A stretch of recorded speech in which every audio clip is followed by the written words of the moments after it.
Allah Taala maqtovlar jana payg'ambarimiz sallallohu alayhi vasallamga salom salovat bo'lsin.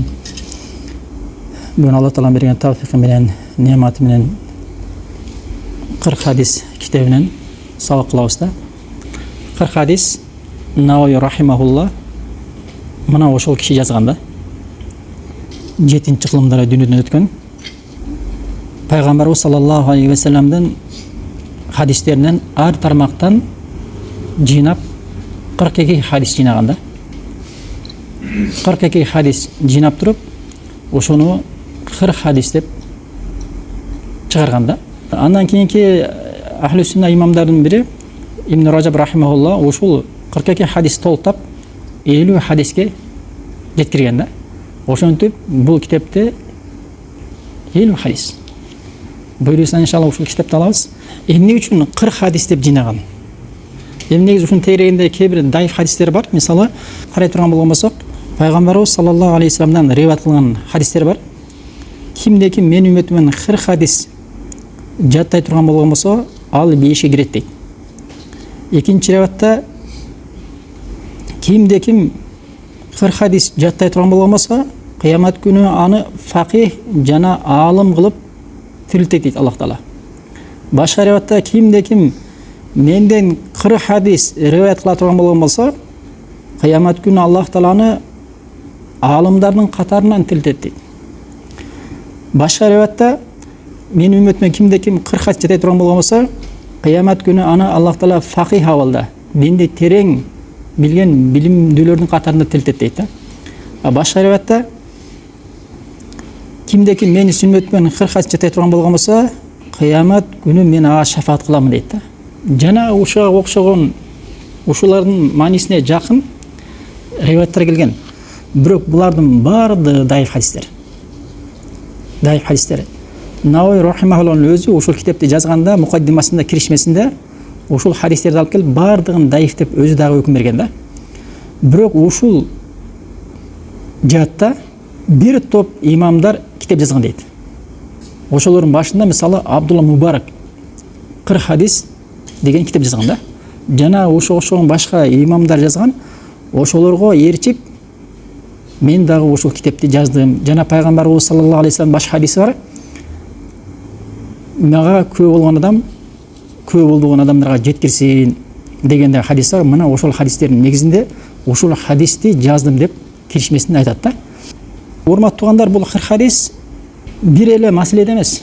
Мисалы, мурунку өткөн имамдарды карай турган болсок, кээ бирлери китеп жазганда бир гана акыйда маселесин жазган, кээ бирлери хадис жинаганда фих маселесинде, умдатул ахкам жана башка, кээ бирлери адеп маселесинде, улук мүнөз маселе риядус солихин жана башка бир теманы тандап алып, ошондо хадистерди жинашканда, бул китепчеде Науи рахимахуллаху ар тараптан хадистер жинаган да. Бир гана акыйдада эмес, бир гана фихта эмес, бир гана адепте эмес, ар тармактан. Мисалы карай турган болсок, таухидтен хадис табасың. Хадисте табудуллаха ва ла тушрику биги шайан дейт. Аллах тааланын жалгыз өзүнө сеңин ага шерк кошпогон дейт. Андан башка исламдан табасың. Омар ибн Хаттабтын хадиси. Жибраил алейхиссаламдын динди келип үйрөткөн хадиси алып келген. Ошондой эле мисалы фихтан да табасың. Иннал халала байин ва иннал харама байин. Бул жакта ачык адал нерселер бар, бул жакта ачык арам нерселер бар, ортосунда күмөндүү нерселер бар деген хадис да бар.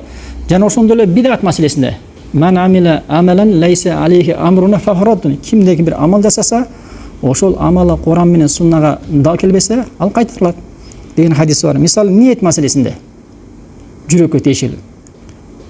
Иннамал амал бинният. Амалдар ниетке байланыштуу. Адеп акылак маселесинде мисалы, ла юмину ахадум хатта юхибба ли ахихи ма юхиббу ли нафсихи. Момун өзүндө көргөн жакшылыкты башка бирөө көрмөйүнчө толук ыймандуу боло албайт деген. Жана ошондой эле пайгамбарыбыздын ла таудап ачууланбагын деген бул да адеп маселесине кирип калат. Зухут маселесине деген хадистер бар. Мисалы, кун каннака гарибун. Сен бул дүйнөдө чоочун же жолоочудай болгон деген. Бул зухут маселесине келген хадис да. Жана ошондой эле шек маселесине, күмөн шек маселесине келген хадистер бар. Дама ярибука. сени күмөнгө салган барлык нерсени таштагын. Жана ошондой эле дават маселесинде да мен норва мик мункарун. Силерден кайсы бириңер бир кайтарылган ишти көргөн болсо, колу менен, анан тили менен, анан бул нерсеге чамасы жетпесе, анда жүрөгү менен жек көрсүн, бул имандын эң төмөн даражасы деген да. Ошон үчүн урматтуу туугандар, бул 40 хадисте бир тармакта жиналбаганда, ар тармактарда жиналган. Көрсөтөрбү? Ошон үчүн карапайым адамдарга жана илим талап кылчу тоол илимдерге дагы бул аябай керек да. Ошон үчүн илимелери мына ушул китепчени ар бир мусулман адам жатташ керек деген да. Себеби бул деген баягы хадистерди жиналганда дагы жөнөкөй ар бир темадагы бир маселени гана камтыган, мааниси көп маселени камтыбаган кээ бир хадистер бар да, мисалы көп маселени камтыйт да ичиндечи. Кээ бир хадистер бар, бир келе маселени камтыйт. Бул жерде хадистер бай исламдагы хадистин арасындагы исламдын чучуктарын, ыймандын чучуктарын жыйнаган хадистерди бул жердечи. Бир хадис астында көптөгөн маселелер бар да. Ошондо сен 40 хадисти жаттап алсаң, сен анын ичинде ар биринин ичинде 50дөн 70тен маселелер болгон болсо, сен деген 100 деген маселелер жыйнап алган болосуң да. Тактап айтканда, пайгамбарыбыз саллаллаху алейхи вассалам хадистеринин өзү көптөгөн маанини камтып алган да. Бирок ошол хадистердин арасынан дагы аябай көп маселелерди камтылган хадистер жыйналган. Ошон үчүн ар бир мусулман ушул хадисти жатташы керек. Бул китептеги биринчи хадисибиз Омар ибн Хаттабтын «Иннамал аъмалу бинният» деген хадиси. Амалдар ниетке жараша болот деген хадис. Ошол хадис. Эмне үчүн Наваи рахимахулла ушул хадисти эң биринчи алып келген ушул китепке деген маселеди алымдар айтат. Себеби адам бир ибадатка, бир амалга, илимге кирбей туруп, ар бир жасалган амал, ибадат ниетке жараша болорун билиш керектиги үчүн мына ушул хадисти алып келген дейт да. Көрсөтпү? Биз азыр илимге кирип атабызбы? Же башка бир ибадатка киребизби? Ошонун алдында эң биринчи амал кабыл болуш үчүн Аллахтын астында эмне керек экен? Ниет туура болуш керек. Мына ошон үчүн ушул хадисти алып келген да. Бул хадисти алгач өткөн имамдар китеп жазганда, ошол китептердин башында мына ушул хадисти алып келген. Мисалы имам Бухари рахимахуллаху Сахих Бухари деген китеби бар болсо белгилүү, ошол китеп жазганда ошонун эң биринчи хадиси кайсы хадис? Мына ушул Омар ибн Хаттабтын «Иннамал аъмалу бинният» амалдар ниетке жараша болот деген хадис алып келген да. Эң акыркы хадисин эмне менен бүтүргөн? Тилге жеңил, таразада оор, Рахманга сүйкүмдүү эки сөз бар. Бирөө Субханаллаху ва бихамдихи, Субханаллаху азим деген хадис менен бүтүргөн да. Имам Бухари өзүнүн Сахих китебин. Алымдар айтат, эмне үчүн Имам Бухари «Иннамал аъмал бинният» деген хадис менен баштап, кайта жана хадис менен бүтүргөн дегенди алымдар айтат. Себеби ар бир адам бир амалга кирип атканда амал ниетке жараша болобу? Ошон үчүн амалдын башталышы ниетке муктаж болгондуктан ал ниетке тиешелүү хадис менен баштаган дейт да. Ал эми хадис китебинин эң аягын баягы Аллах Таалага эң сүйкүмдүү сөз бул Субханаллаху ва бихамдихи, Субханаллахул азим деген хадис менен бүтүргөн себеби дейт. Эртең кыямат күнү Аллахтын астына барганда адамдын амалдары жана сооптору таразага коюлгандан кийин билинет, Аллахтын астында билинет деген максатта ошол хадисин бүтүргөн дейт. Ошон үчүн ар бир китепти жазардын алдында имамдар ушул хадис менен баштаган. Мисалы, жалгыз эле Имам Бухари эмес, Абдул Гани Мактиси өзүнүн Умдатул Ахкам деген фик китебинде хадис ушул хадис менен баштаган. Себеби адам ибадатка кирип атканда ушул хадисти биринчи угуп түшүнүп алса, иншалла нар жагында ниети туура болот да. Ал эми билбеген адам ниети бузулуп, бир рияга же соуна таасир бере турган бир жаман нерселерге түшүп калышы толук мүмкүн экен. Омар ибн Хаттабтын бул хадиси бул аябай көп маниге болгон, маниси терең болгон хадис да. Ан амирил муъминин Аби Хафсин Умар ибн ал-Хаттаб радияллаху قال سمعت رسول الله صلى الله عليه وسلم يقول إنما الأعمال بالنيات. Умар ибн Хаттаб айтат, мен пайгамбарыбыз саллаллаху алейхи вассалам айткан уктум. Пайгамбарыбыз саллаллаху алейхи вассалам амалдар ниетке жараша болот деп айтты. Амалдар ниетке жараша болот. Ва иннама ликулли имриин ма нава. Ар бир инсан эмне нерсени ниет кылса, ошого жетет деп айтты. Амалдар ниетке жараша болот. Жана ар бир инсан эмнени ниет кылган болсо, жүрөгү менен эмнени көздөгөн болгон болсо, ошого жетет деп айтты. Хадис маанисинде кимдин хижрасы мусулман эмес өлкөдөн мусулман өлкөгө жасаган хижрасы, көчүүсү Аллах жана Аллахтын элчиси үчүн болгон болсо, андан хижрасы Аллах жана аны элчиси үчүн дейт. Ал эми кимдин хижрасы, көчүүсү бир дүйнөгө жетүү максатында болгон болсо, же бир аялга үйлөнүү максатында болгон болсо, анда анын хижрасы ошого болгон болот дейт. Хадис Бухариде 1 номерде. Эми түшүндүрмөсүн келели. Мусулман адам ал кандай гана ибадат кыласын, эмнеге байланыштуу болот? Ниетине жарашып атканда. Ниетине жарашып атканда. Ошон үчүн пайгамбарыбыз саллаллаху алейхи вассалам Саад ибн Аби Ваккаска мындай деп айтат да. О Саад дейт, сен Аллахтын ыраазылыгы үчүн кандай гана нафака кылбагын, акчаны сарптабагын, сен ошо соогун аласың дейт да. Жада калса сен өзүңдүн аялыңдын, келинчегиңдин оозуна кичинекей салган тамак үчүн дагы Алла үчүн кылган болсоң, ал үчүн да соо аласың дейт да. Тактап айтканда, эгер адамдын жасаган амалы Алла үчүн боло турган болгон болсо, ниети туура боло турган болгон болсо, ал кыпындай амал болсо дагы ал үчүн соо алат экен да. Ошон үчүн урматтуу туугандар, бул Омар ибн Хаттабтын хадиси эмнеге өкүм берет экен? Ар бир мусулмандын, ар бир исламга кирген мусулмандын жүрөгүндө ниетин өкүм берет. Анын жасап аткан амалы чын эле Аллах үчүнбү, же Аллах үчүн эмес башка нерселер үчүнбү? Тактап айтканда анын соо алабы, же күнөө алабы, кайсы эмнеге айтат экен? Мына ушул хадис экен да. Эгер жүрөгүндөгү ниети Аллах үчүн болгон болсо, ал үчүн ошол ниетине жараша соо болот.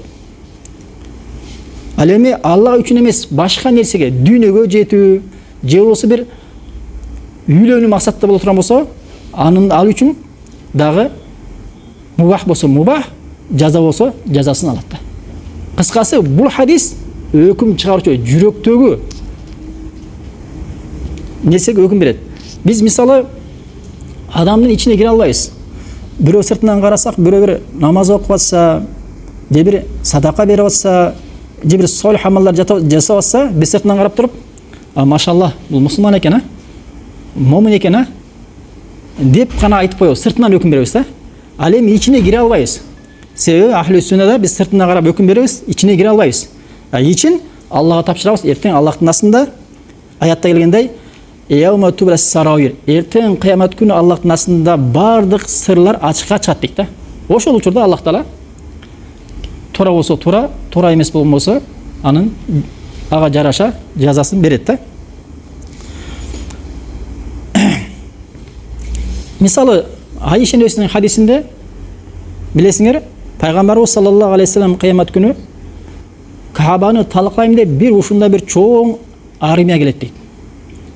Ал армия ушунчалык чоңдугунан бир жерге келип жайгашканда эс алуу үчүн анын арасынан кээ бир содагерлер болот дейт. Чыгат дагы содагерлер товарын жайганда ал өзүнчө бир чоң базар болуп калат дейт. Ушунчалык көп салат менен келет дейт, армия менен, анын өзүнүн базары бар дейт.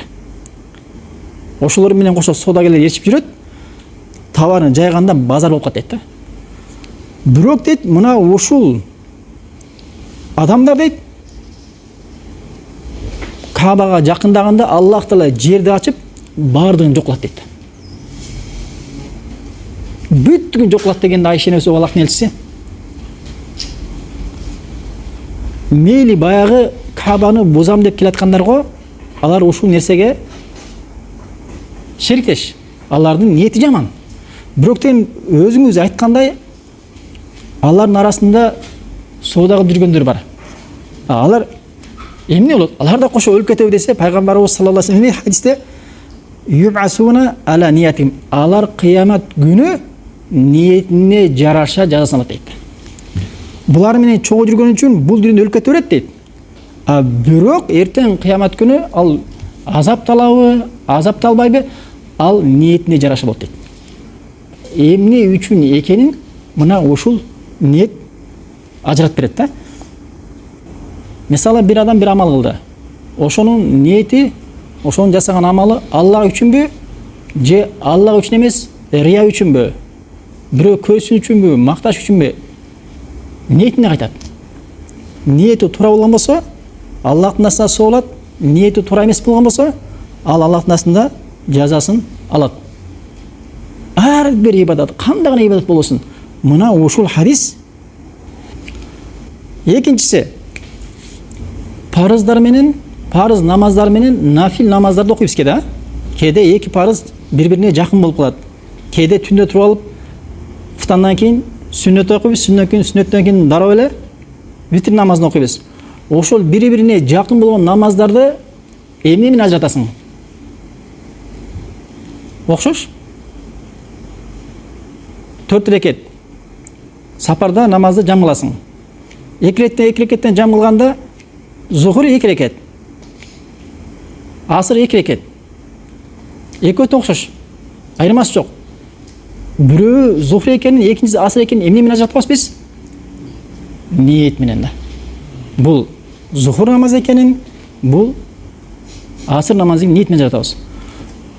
Бул сүннөт экенин, бул витр намаз экенин эмне менен ажыратабыз? Ниет менен. Бири-бирине жакын болгон окшош намаздар эмне менен ажыратабыз? Бүттүгүн ниет менен ажыратабыз да. Аллах Таала сенин жүрөгүңдөгү ниетиңди билип турат да. Эмне амал жасап атасың, жана ким үчүн жасап атасың, Аллах Таала билип турат да. Үчүнчүсү, ибадат менен адаттарды эмне менен ажыратабыз? Ибадат менен адаттарды ушул ниет менен ажыратат экенбиз да. Мисалы, жунуп болуп калдың. Же болсо жума күнү. Жума күнү жума намаз үчүн гусул алуу сүннет. Жума күнү күн аябай ысык. Сен жума үчүн сүннет гусулду алсаң да болот. Жана күн ысык болгондугу үчүн эс алып, тазаланып чайкансаң да болот. Сен душка кирдиң. Же болсо бассейнге секирдиң. Экөө тең окшош амал. Бул өзү сенин ниетиң менен ибадат же адат экенин айырмалайсың да. Өзү жууну адат негизи. Жууну үчүн, тазаланыш үчүн, эс алуу үчүн жуунасың. Бирок ошону Алла үчүн ниет кылып, жума намазын сүннөтү катары ниет кылсаң, эмне айланат ал? Ибадатка айланат экен да. Сен адатты ибадатка айландырсаң болот экен да. Же болсо адат менен ибадатты эмне менен ажыратабыз? Жүрөктөгү ниет менен ажыратабыз да. Асыртынан караганда аны биз биле албайбыз. Бир гана жүрөгүндө жана Аллах Таалага малым нерсе да. Ибадату ахли гафла адатын дейт да. Бейгапарлыкта жүргөн адамдардын ибадаттары ал адат болот дейт. Ал эми динде бекем болгон аракетчил, ыхласчыл адамдардын адаттары ибадат болот дейт да. Илим элеринин арасында ушундай бир сөз бар. Ибадату ахли гафла адатын дейт да. Бейгапарлыкта кош көңүл мамиледе жүргөн адамдар бар го, эчтекеме иш жокчу. Ошондой адамдардын ибадаттары неги шариғаттағы ибадат болгон нерселери ибадат эмес, алар кымне кош көңүл мамиле жасап жүрө бергендиктен, эч нерсеге маани бербегендиктен аларга көбүнчө эмне адат болуп калат дейт да. Үйгө кирип атканда бисмилла деп айтса болот эле. Бирок айтпайт. Тамак жейин деп атканда бисмилла деп айтса, болот эле айтпайт. Булардын баары ибадат этмеспи? Булардын баары ибадат, бирок алар эмне? Кош көңүл мамиле ээлеринин болгондугу үчүн алар ар дайым эмне? Адатта. Ал эми уадат ахли яқаза ибадат нет. Ал эми ойго жүргөн, дайыма ниетин жаңыртып, ыхлас менен жүргөн момундардын адаттарынын өзү ибадат болот дейт да. Мисалы, кечинде укташ адат ба, адат эмеспи? Укташ адат, мубах нерсе. Кечинде жатып атканда ниетин Аллахым ушул уктаймын түнкү намазга күч алуу үчүн деген максатта ниет кылат. Бул үчүн соолат. Тамак жеп атканда тамак жеш мубахпы, мубах эмеспи? Тамак жеш мубах. Бул адатка айланып калган элдин арасында, турабы? Тамак жеп атканда келип эле бисмилла деп жей бересиң. Бирок аракетчил, ыхласчыл момундар ошол тамак жеп атканда дагы тамакты Аллахым деп жүрөгүнөн, деп тил менен эмес албетте. Жүрөгүнөн ушу ибадатка күч алуу максатта жейм деген ниет менен жейт да. Ошол үчүн бул дагы бул адаты ибадатка айланып, ошол үчүн дагы соолот экен да. Майсын түшүнүңүзбү? Мына ошон үчүн бая уктап жүргөн бейгапарлардан эмес, ойго жүргөн ыхластуу момундардан болуш керек экен да. Төртүнчүсү, бул ниет ушунчалык таасирлүү менен ниеттин исламда орду аябай чоң болгондуктан мубах нерсени ибадатка айландырып экен. Мубах нерсени. Жогору айттым го. Уйкуну ибадатка күч алуу үчүн уктай турган болгон болсоң, ал үчүн сооп аласың ибадат. Же болбосо тамакты ибадатка күч алуу үчүн жей турган болгон болсоң, ниет кылып, өзү мубах адат эле Аллага ибадат болуп атты. Ниет мубах нерсени ибадатка айландырып экен. Андан кийин бешинчиси, ниет аябай исламда чоң роль ойнойт да. Ар бир момундун жасаган ибадаты ниетине жараша болот дагы, ошол ниетине жараша соолот экен. Мисалы, бир эле мечитте, бир эле имамдын артында бир эле намаз, бешим намазын окуп атат. Канча бир нече жүз деген, миң деген адам. Бирок ошолорду намаздан чыккандан кийин бардыгы бир сооп менен чыгабы? Бир сооп менен чыгабы бардыгы? Бардыгы бир эле намазды окуп атат. Ичинде бардыгы чогуу руку кылат, чогуу сажда кылат, чогуу кыямда турат, чогуу ташаххуд, салават, бүт бардыгы бирдей. Бирок чыгып атканда бардыгы бир деңгээлде сооп менен чыкпайт экен да. Бардыгы ар кандай сооптун даражасына чыгат экен да. Эмнесине жараша? Ниетине, ыхласына жараша. Көрсөбү, кимдин ыхласы күчтүү болгон болсо, бирөөлөр намазда туруп ыхлас күчтүүлүгүн көзүнөн жаш алып ыйлап атканын көрөсүң. Бирөөлөр намазда туруп кайгырып атканын көрөсүң. Бирөөлөр намазында туруп унчукпай турганын көрөсүң. Бирөөлөр намазында туруп алып дүйнөсүн ойлоп Аллах Таала менен байланышы жок абалда көрөсүң, сыртынан карагандачы. Бирөөлөр намазында туруп алып нары бери кыймылдап ойноп атканын көрөсүң. Жада калса бирөөлөрдүн күлүп атканын көрүшүң мүмкүн. Чыгып атканда ар ким өзүнүн ниетине, ыхласына жараша чыгат экен. Ар кандай соопто. Буга эмне таасир берди? Жүрөгүнүн ниети, ыхласы. Пайгамбарыбыз саллаллаху алейхи вассалам амалдар ниетке жараша деген хадистеги сөзү бул ибадаттарга тиешелүү. Ал эми дүйнө маселесинде кийим кийгенде, унага олтурганда бул ниеттин кереги жок. Бул эмне нерсеге тиешелүү? Ибадаттарга тиешелүү. Дүйнө маселесинде ниет кылышың керек жок. Мисалы, намазга туруп атканда ниет кыласың, садака берип атканда, зекет кылып атканда, Алла үчүн жакындай турган маселелерде ниет кыласың, Аллахым сен үчүн депчи. А бирок могу кийим кийип атканда, унага олтурганда, жана башка дүйнөлүк маселелерде мубах нерсе, адаттар булар. Ниеттин кажети жок. Бирок сен ошол нерсени ибадатка айландырам десең, кээ бир адаттар ибадатка айландырыш мүмкүн экен. Дүйнөлүк маселелерде андай кылмайт экен да. Себеби кайсы нерсе ибадат боло турган болгон болсо, мына ошол маселени сен ниет кылсаң болот да. Ибадатка айландырсаң болот экен. Андан кийинкиси пайгамбарыбыз саллаллаху алейхи вассалам хадисинде аянда айтат: Кимде ким хижраны Алла үчүн кылган болсо, анын хижрасы Алла үчүн дейт да. Аллах жана элчи үчүн дейт. Ал эми кимде ким хижраны бирөөгө үйлөнүү максатында, мисалы бир Турцияга барып калдың. Турцияга барсаң, бир жолчан кызды көрүп жактырып калдың. Мен сага үйлөнүштү каалайм деп айтсаң, валиси менен жолуккандан кийинчи, макул, мага үйлөнсөң үйлөн, бирок сен көчүп келишиң керек десе, ушул шарт. Көчүп келсең, мен сага үйлөнөм, болбосо үйлөнбөйм десе, Турцияга көчүп барсаң, сенин хижраң Алла үчүн болобу? Сен бирөөгө үйлөнүү максатта көчтүң, ошон үчүн болот да. Же болбосо сен Дубайга барып калдың. Дубайга барсаң, бир ушундай бир бизнес көрүп калдың, ал бизнес сенин колуңан келет. Ушул нерсе менин колумдан келет деп айттың эле, сен бул жака көчүп кел. Көчүп келсең, сен ушул мүмкүнчүлүктү түзүп берем деп бир араб айтып калды, чакырып калды. Ошол жака хижра кылдың. Сенин хижраң Аллах жана анын элчиси үчүн болду. Ким үчүн болду? Бизнес үчүн, дүйнө үчүн, дүйнөгө жетүү үчүн турабы? Бул дүйнө үчүн. Бул үчүн сен сабак албайсың. Себеби сен ниетиң Алла үчүн эмес.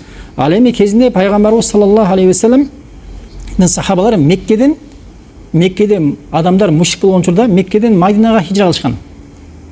Эмне үчүн хижра кылышкан? Алар Меккедеги үйлөрү, дүйнөсү, жада калса келинчеги, бала чакасы бардыгын таштап, Алла үчүн жана анын элчиси үчүн Маккадан Мединаны көчүп хижра кылганда.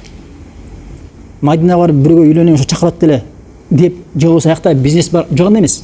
Өмүр бою жыйнаган дүйнөсүн баары таштап коюп, Аллах жана анын элчиси үчүн Мадинага хижра кылганда. Эмне үчүн?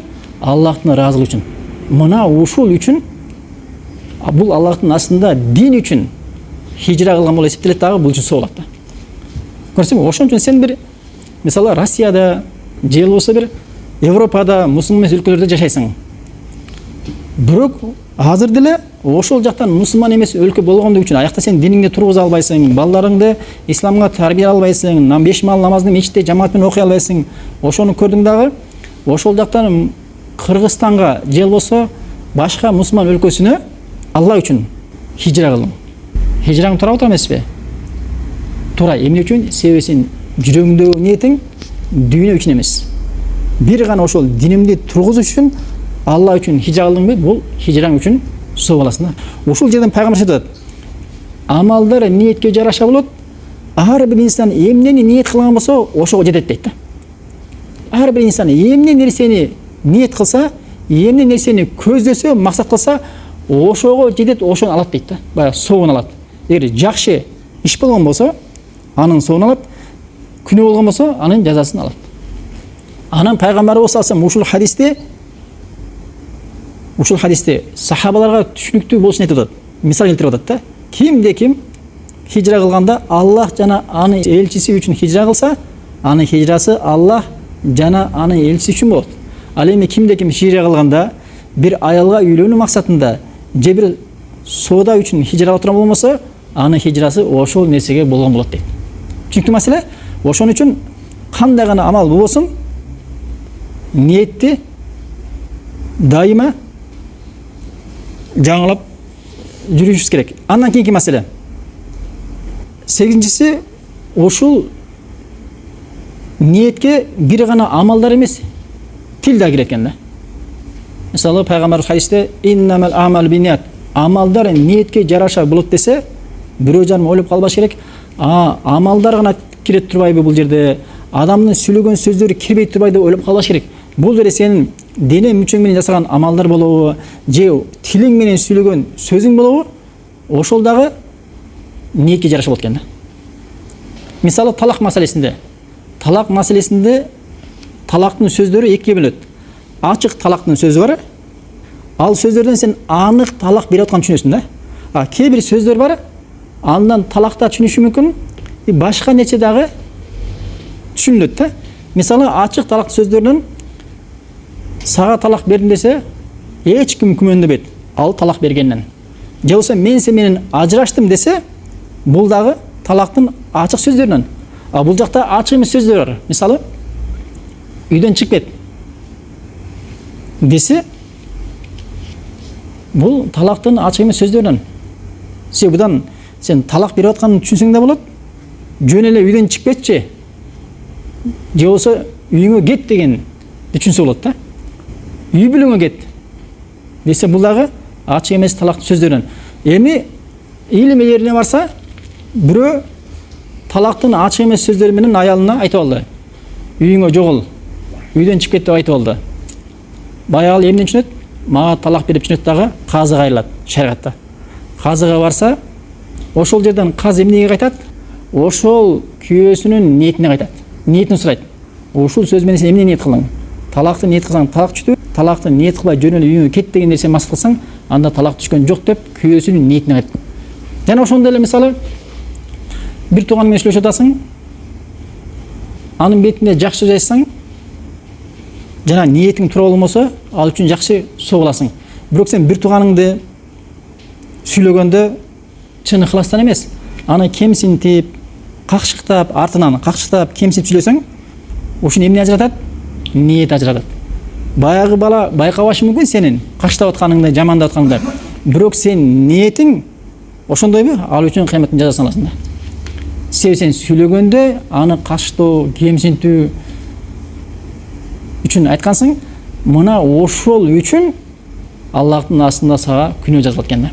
Ошон үчүн иннамал амал бинет. Амалдар ниетке жараша болот. Ар бир инсан бир нерсе жасаганда эмнени көздөгөн болгонсо, эмнени максат кылган болсо, ошону алат, ошого жетет дейт да. Мейли амал болсун, мейли ал сөз болсун, айырмасы жок. Ошонун жазасын алат. Ниеттин орду кайсы жерде? Ниеттин орду жүрөктө да. Ниеттин орду жүрөктө, тилде эмес. Ошон үчүн биз намазга кирүүнүн алдында жүрөк менен ниет кылабыз да. Тилибиз менен эмес да. Албетте кээ бир илим элери ошол жүрөктөгү ниетти тил менен дагы айтса болот деп айтышкан. Бирок буга пайгамбарыбыз саллаллаху алейхи вассалам хадисинен же сахабалардын асарынан эч бир далил жок да. Пайгамбарыбыз саллаллаху алейхи вассалам эч качан ушунча жыл намаз окуп бир да жолу намазынын алдында 4 рекет бешим парыз сүннөт деп пайгамбарыбыз саллаллаху алейхи вассалам ниет кылган эмес. Бир дагы намазында. Жана сахабалардын бири да ниет кылган эмес. Сен дарат алдыңбы? Дарат алып атканда эмне үчүн дарат алып атасың? Намаз үчүн. Кайсы намаз үчүн? Бешимге азан айтты. Аллаху акбар dedi. Сен мечитке барасың. Эмне үчүн мечитке баратасың? Бешим окуган үчүн баратасың. Даратканага кирдиң, дарат алдың. Эмне үчүн дарат алдың? Бешим үчүн. Келип мечитке кирдиң дагы парызга чейин убакыт бар экен. Жүрөгүң сүннөт ниет кыласың дагы, сүннөттү окуйсың, камат айтылгандан барып парызды жүрөгүңө ниет кылып кошуло бересиң. Мына ушул да. Ал эми тил менен айтуу буга эч кандай далил жок. Себеби албетте кээ бир мазхаб ээлеринде ушул нерсе бар. Тил менен айтса болот дегенчи. Бирок буга далил жок да. Себеби илим ээлери булар деген бизге далил эмес да. Албетте буларды урматтап сыйланат. Илим ээлери кээде акыйкатты үстүндө болот. Кээде кээ бир маселелерден жаңылып калат. Ошон үчүн илим ээлерибиз бир нерсени далил негизинде акыйкатты айткан болгон болсо, ошонусун алабыз дагы. Ал эми кээ бир маселелерде айткан нерсесинде, жасаган амалында далил жок болгон болсо, биз анда далилге кайта беребиз да. Далилди карман беребиз. Себеби аларды урматтап сыйланат. Албетте пайгамбар хадис айткандай, алар иштихад, муштахид ээлери кээде акыйкатка жолугат, кээде жаңылып калат да. Ошон үчүн биз пайгамбарыбыз сүннөтүнө кайта турган болгон болсок, пайгамбар бир дагы намазда тили менен ниет кылган эмес экен да. Жүрөк менен ниет кылган. Ошон үчүн сен ошол бешимдин астында эмнени ниет кылып атасың? Кайсы жерде турасың? Канчыл убакытта турасың? Аллах Таала сенин жүрөгүңдө нерсени билбейби? Өзүңө караганда сенин жүрөгүңдү Аллах Таала жакшыраак билүүчү да. Шейх Усеймин рахималлах айтат, Мекке ээлери, Мадина ээлери алар ниетти жүрөктөн кылышат дагы, тил менен кылышпайт. Билесиңер, Мекке, Мединага, умрага, ажыга адамдар көп барат. Анан бир араб намаз окуп атса, жанында ошо биз тараптан барганбы, же Пакистан, Индияда тараптан барганбы, кыскасы ниетти сырттан кыла тургандар барышкан да. Барып калып бир адам ниет кылыптыр да. О Аллахым, мен харам мечитинде имамдын артында баланча парыз намазын окуйын деп атам, сен үчүн ыхлас кылдым, сен үчүн ниет кылдым деп такбир кагайын болса, баягы жанында окуп калып, токто депти да. Неге десе, дагы бир нерсени калып калды депти да. Эмне десе, бүгүнкү число менен күндүн да айтып кой депти да. Адам мындай сүннөттүн негизинде жүрбөсө, ал бир күндөрүндө ушундай бир жаман абалга кабылат да. Ал эми сүннөттүн үстүндө болгон адам ал эч качан мындай жамандык кабылбайт да. Себеби мына пайгамбарыбыз салам сүннөт ушундай болгон. Эгер сен тил менен айтса болот деп атасыңбы? Аллах Тааланын китебинен бир аят, пайгамбарыбыз саллаллаху алейхи вассалам хадисинен бир эле хадис алып келчи мен. Ошого амал кылам, болбосо жокпу анда жок. Жүрөк менен эле ниет кылыш керек деп алар айтышат да. Тил менен эмес, намаздарга, ибадаттарга жүрөк менен ниет кылат да. Негизи адам баласы билесиздер, ар дайым ниетти оңоптуш керек да. Сен мурунку алгач өткөн имамдар кандай гана ибадат жасабасын, мейли намаз болобу, мейли зекет болобу, садака болобу, кандай гана ибадатты кылбасын, жада калса мурунку учурда мисалы баягы Аллах жолунда жихадка чыгышканда, ошолор ар бир жихадка чыкканда ниеттерин жаңыртып турушкан да. Себеби кээ бир имамдар айтышкан, ушул ниеттин ушунчалык маңыздуулугунчу. Себеби сен ар бир амал жасап атканда ниетиңди жаңыртпасаң, адам баласы слабый, мактанган жакшы көрөт да. Адамдын табигаттан бирөөнүн мактаганын, же бирөөнүн бир ал үчүн жакшы сөз айтканын жакшы көрөт дагы. Бирөө мактап койсо, же сен үчүн жакшы сөз койсо, машалла сен баатырсың.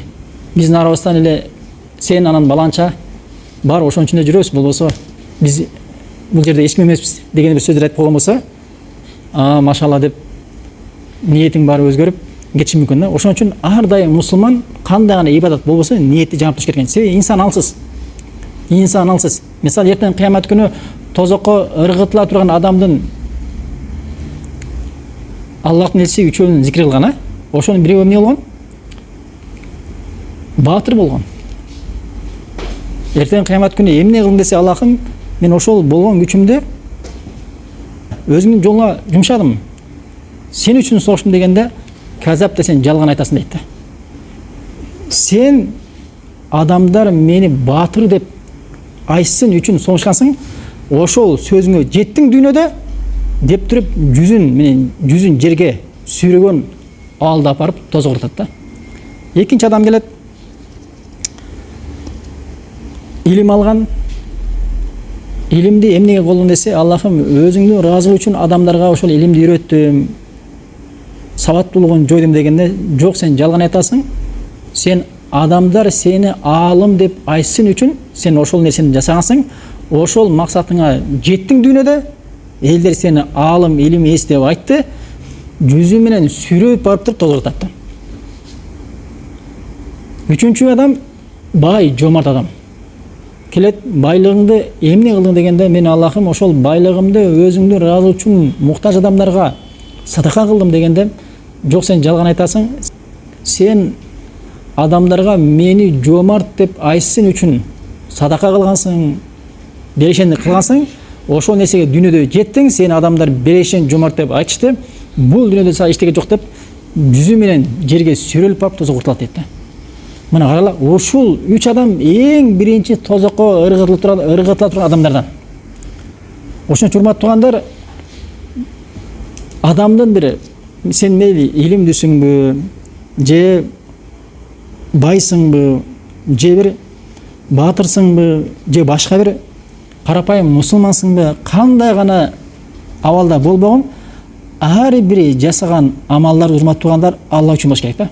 Бул күндө эмес, ниетти саат сайын, минута сайын бир кичинекей болсо дагы, келинчегиңдин оозуна бир кичинекей бир курманы салсаң дагы, ошону Алла үчүн салган болсоң соо боласың да. Ал эми жок, мага деле келинчегим канча деген курмаларды салды, эттерди, чутар салып жүрөт, мен да салып коеюн деп салсаң, ал жакшы адептерден бирок сооп жок да. Адат да бул. Көчөдө кетип атасың,